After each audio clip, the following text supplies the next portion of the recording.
Chapter 16, A Horrific Thing. By the time we came up from the basement after watching alien babies land from outer space, it was getting dark. The house was very quiet, except for the wind weeping and wailing through the walls, and the faint machine gun sound of my mom's sewing machine coming from upstairs. Besides being an ace-pitching machine, my gung also likes to sew. That wasn't a very scary movie at all, stammered Scooter. No, it wasn't, said Eli. I've seen scarier, said Naya, shuddering. I said nothing. Let's go throw some balls, said Pinky. Okay, said Hobson. Woo-hoo, said Pinky, picking up my ball and glove, which Annabelle had left by the door. We even have an autographed baseball by Alvin Ho. The gang slapped high fives. I slapped nothing. I think there's something wrong with Alvin, said Sam.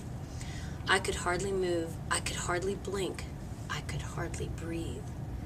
I could hardly do anything but watch alien babies invade Earth and crawl around like zombies over and over again in my mind. But Pinky and the gang had already gone out and had my glove and ball, and so I followed like a zombie myself. Outside it was dark and shadowy night. The tree reached its crooked fingers toward me. The garden hose slithered and hissed. Usually no one pitches at our house when it gets dark.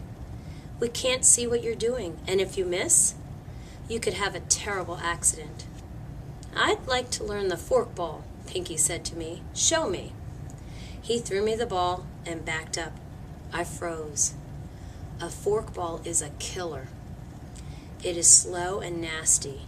Even in daylight, you can hardly tell where it's going.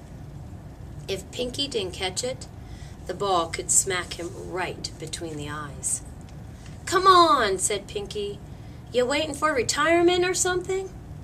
I shivered. I squinted. It was hard to tell the gang apart from the other creepy shadows in the yard. I haven't got all night, screeched Pinky. So I wound my pitch, leaned back on one leg, then fired it with all my might. There was no thud in the glove. A thick, soupy silence poured into our ears. Then, crack! The sound of a window splintering into a million diamonds. Oops. I think I hear my mom calling, said Pinky. He tossed me the glove and had started across the yard when a horrific thing emerged from the shadows and came charging toward us. Half of it was green and the other half was black. Scales ran along one side and warts ran down the other. I was ready to pee my pants, but I didn't. At moments like this, it is important to have already used the bathroom, which I had.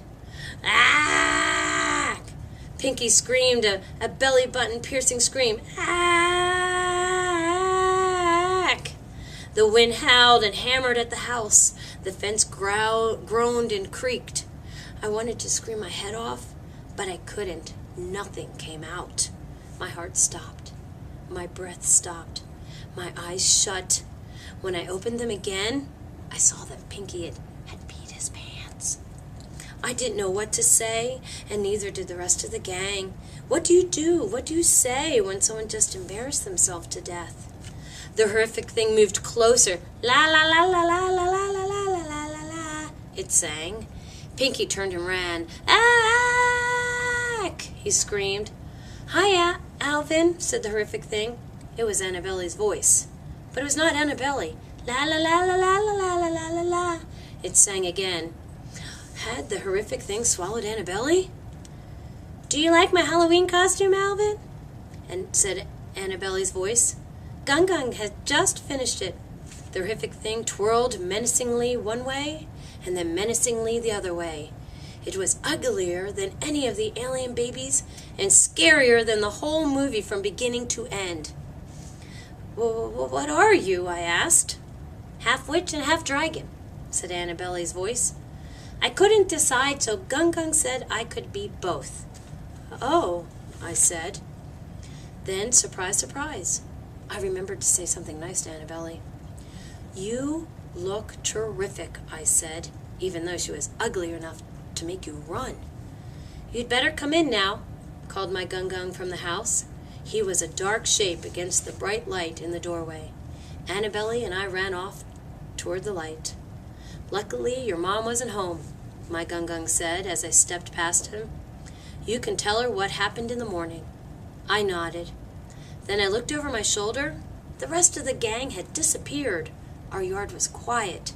The house next door was completely dark and quiet, too. Luckily, the neighbors weren't home either. The end.